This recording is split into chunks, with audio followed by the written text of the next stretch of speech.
another challenging thing I think that not only me but all the students in Philippines experience is we foreigners will actually appreciate it if Philippine government will actually do something. Hi lovies, welcome back again to another video. Hi guys.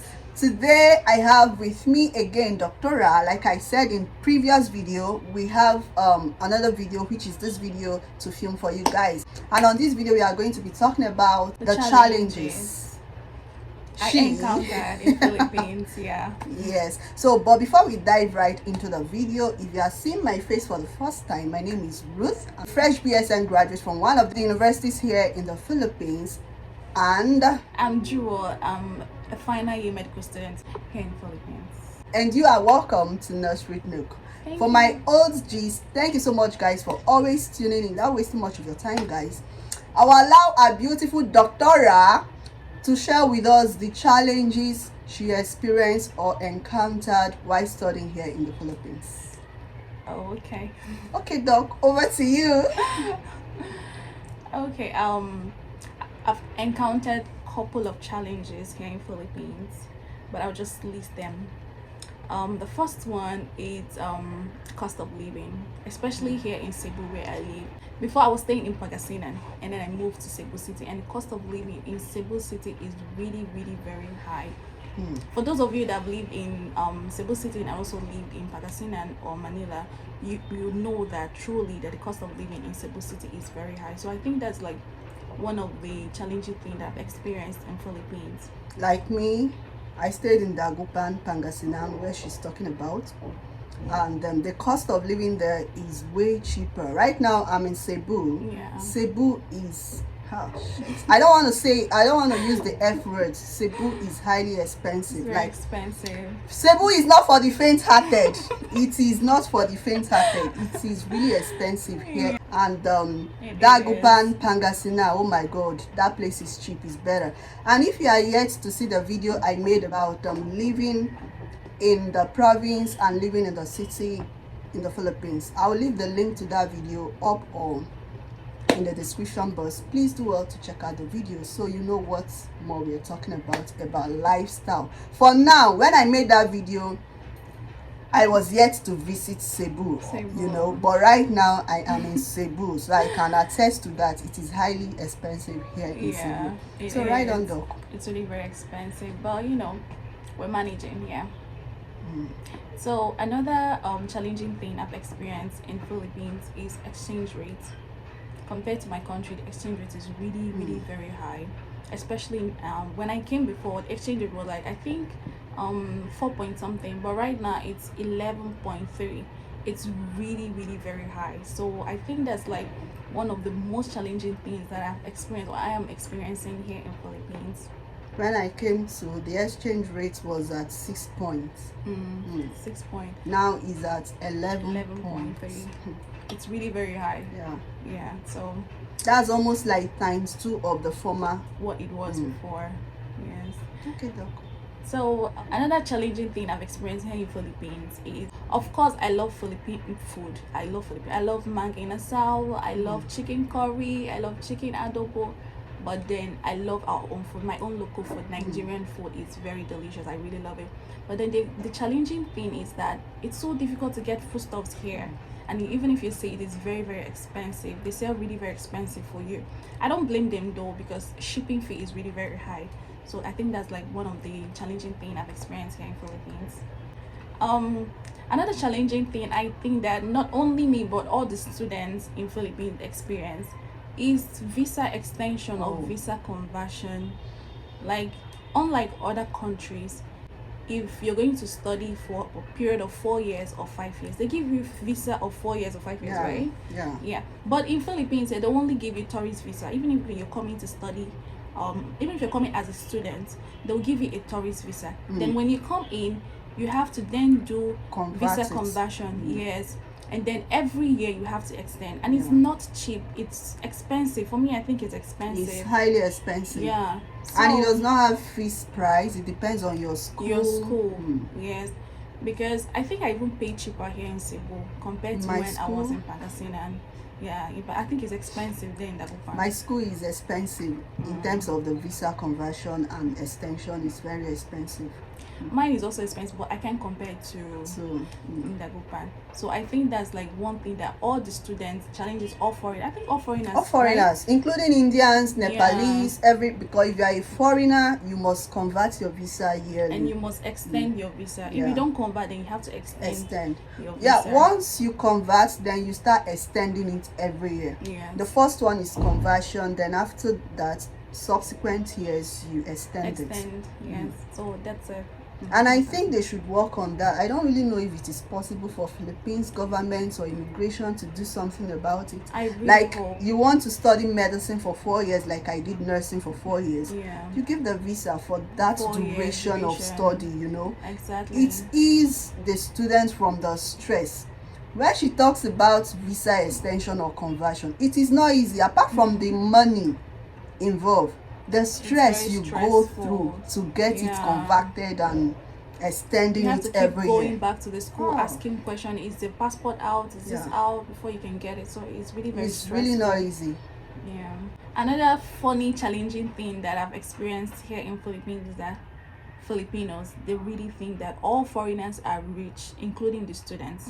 I'm not rich. I don't even have money. I'm not even working. So how is it that and even if I explain to them, amigo or kuya, I don't have money, they say, oh, you're rich, you pay your school fees, right? I say, I don't have money, it's my parents, you know, and you don't know the condition, right? They say, no, you're so rich. So I think that's like, it's challenging in some point. It's not like it's very challenging, but it's actually like a little bit challenging because they're at the time when you need them to help you out, you know, they think that you have the money, so just pay for it, you have the money. So I think that's a little bit challenging for me. So you don't tell them walang pera? Sometimes once it happens, because they assume all foreigners are rich. Some will tell you, if you're not rich, what are you doing in my country? You shouldn't be here in my country if you are not rich, you know. So I just tell them, walang pera, you know, I don't have money. Anyway, that's aside. Okay, Doc, why do you see it as something challenging? Let's say for instance, now you want to enter a taxi. This happens often in Manila.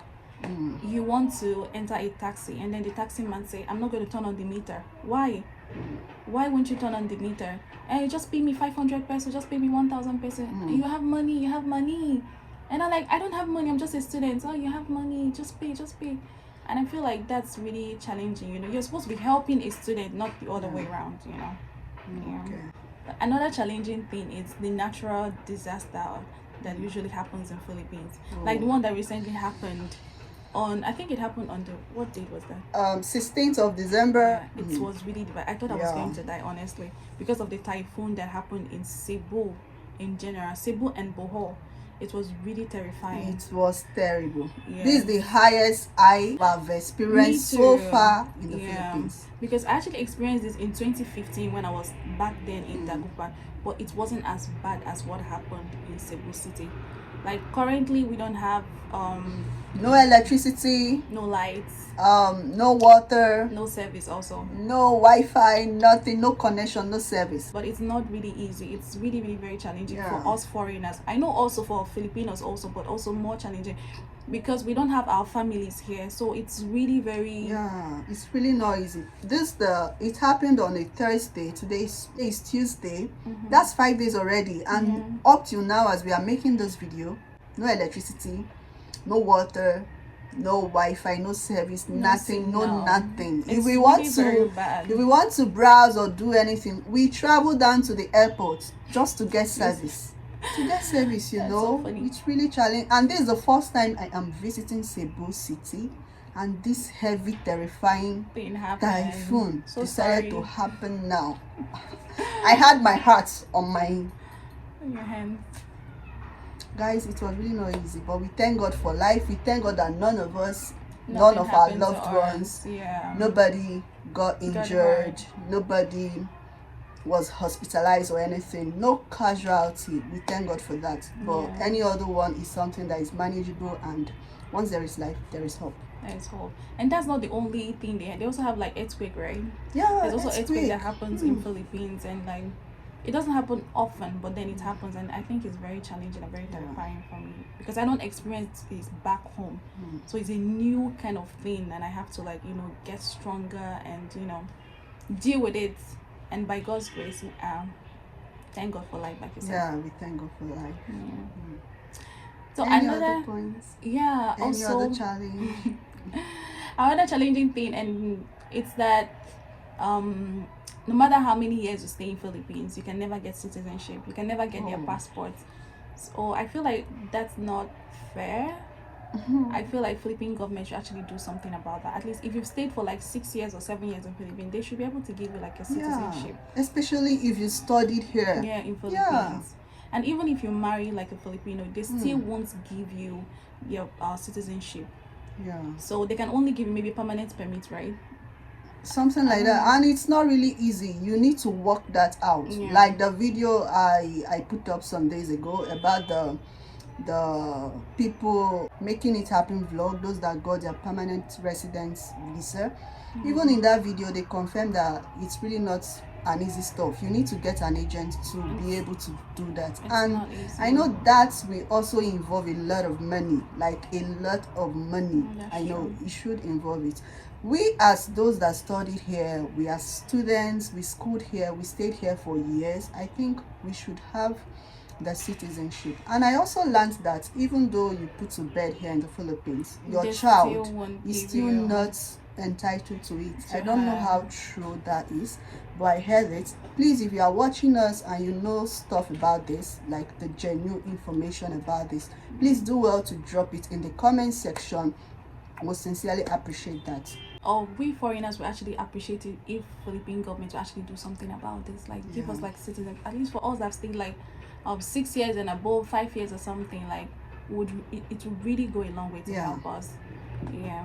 And also another challenging thing that I've experienced in Philippines is that foreigners are not entitled to work. No, not foreigners, students cannot work in Philippines. I mean, like, we need those part-time jobs to help our people.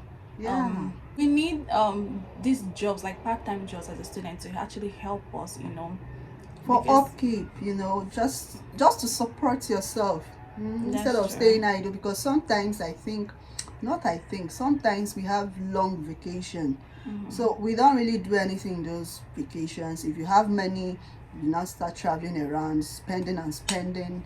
But I think, like she said, if you have many jobs, you can always it will go a long way to help because students, they put it as their law, like you're not allowed to do it at all. Like, I don't think that should be like a law. And if you get a job, why maybe you are still using your student visa, they don't allow. They will tell you need to convert first to working visa or workers visa, something like that. Visa. They don't allow you to work at all with student visa. That's true. That's true. So that's like very challenging for us students, because we have to get all the money from home, and like I said earlier, the exchange rate is really very high. So how do we now solve? How do we live here in this Philippines? So I think that's really very challenging. So any other thing you want to share with our viewers? Maybe Detective is watching you. Maybe Detective is watching you, so you never can tell where this video will who it may get to that will show some interest in helping the foreigners. For now, I think I've listed like the major challenging thing I've experienced in Philippines. And Detective, if you're watching this video, please help us, okay? Especially in the work aspect, right? And the visa aspect, and citizenship, All right, Doctora, thank you so much, Doctora. I'm really super honored and excited to have you here. Guys, this is the second video I've filmed with her. If you are yet to see the first one, I'm going to link it up here and down in the description box. Please do well to watch the video. It's an interview video I had with her. If you want to know more about this beautiful Doctora you are seeing here, please, after now, rush down to watch that other video. Please don't forget to like and subscribe to my channel. And she's also a YouTuber, a new YouTuber. So please, let's help boost her channel. Let's help grow her channel. Please, guys, head over to her channel and support our beautiful Doctora. She will so much appreciate it, and I will appreciate it more if you can do this for us. Thank you, guys. Don't forget to like and subscribe to this video. Yes, and leave guys. your comments. Yes, lovelies. Please, if you have watched us up until now, you are yet to subscribe. Please, for the sake of this beautiful face you have on this channel, do well to hit the red subscribe button and subscribe to this channel. Please remember to turn on your post notification bell that says all, so you don't miss out on any of my video upload. Give this video a huge thumbs up, and remember to leave your comments, video suggestion if you have any. We so much appreciate it. Anything you want to tell this doctora, please do well to leave nice comment for our beautiful doctora.